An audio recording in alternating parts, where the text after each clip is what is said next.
வணக்கம் நண்பர்களே. இந்த வீடியோவில் இந்து மத வழிபாடுகளில் தேங்காய் ஏன் முக்கியம் பெறுகிறது என்பது பற்றி பார்க்க இருக்கிறோம்.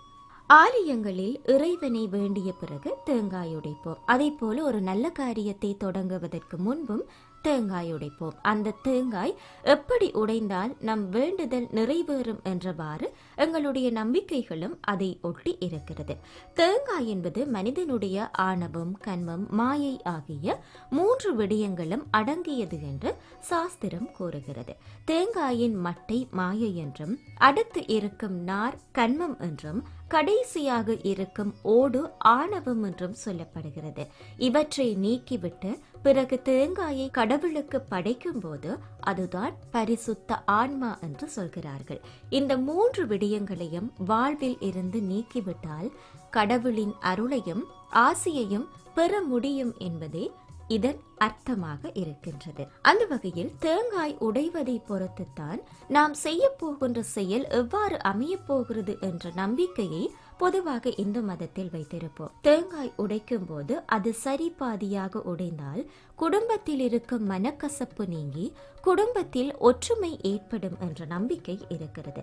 தேங்காயின் கண் பாகம் இருக்கும் பகுதி பெரிதாகவும் கீழ்ப்பகுதி சிறிதாகவும் உடைந்தால் வீட்டில் செல்வம் பெருகும், பொருளாதாரம் உயரும், தொழிலில் முன்னேற்றம் அடையும் என்பதாக நம்பிக்கைகள் இருக்கிறது.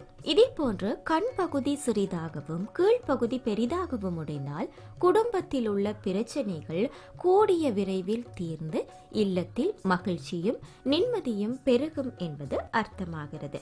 தேங்காய் உடைக்கும் போது உள்ளே பூ இருந்தால் நிச்சயம் தொடங்கும் காரியம் வெற்றியில் முடியுமாம். தேங்காய் நீளவாக்கில் 2ஆக உடைந்தால் பிரச்சனைகள் வருவதற்கு வாய்ப்பு இருப்பதான நம்பிக்கையும் இருக்கிறது. தேங்காய் உடைக்கும் போது அழுகு இருந்தால் நினைத்த காரியம் சற்று தள்ளி போகும் என்றவாறு பொருள்படுகிறதாம். இதே போன்று திருமணம் முடிந்து வரும் கண் திருஷ்டி நீங்க தேங்காய் உடைப்பார்கள். அந்த நேரத்தில் சகுனமும் பார்ப்பார்கள். அப்போது உடைக்கும் தேங்காய் சுக்கு நூறாக உடைந்து போனால் மீதி இருக்கும் கண் திருஷ்டி, குடும்பத்தில் இருக்கும் கஷ்டங்களும் தூள் தூளாக போகும் என்பது அர்த்தம். தேங்காய் உடைக்கும் போது உருண்டு ஓடிவிட்டால் வாழ்க்கையும் அதுபோல உருண்டு ஓடிவிடும் என்று சாஸ்திரம் கூறுகிறது. தேங்காய் நல்ல முறையில் சரிபாதியாக உடைந்தால் எடுத்த காரியம் நல்ல முறையில் நடக்கும் என்று கடவுள் ஆசீர்வதிப்பதாக ஏற்றுக்கொள்கிறார்கள் இந்துக்கள். இதுவே நீளவாக்கில் உடைந்தாலோ தேங்காய் அழுகி போனாலோ செய்ய போகும் காரியத்தில் ஏதோ பிரச்சனை இருப்பதாக கடவுள் எச்சரிக்கிறார் என்பதாக எடுத்துக்கொள்கிறார்கள். இவ்வாறு தேங்காய்க்கும் இந்த மதத்துக்குமான பிணைப்பு காணப்படுகிறது.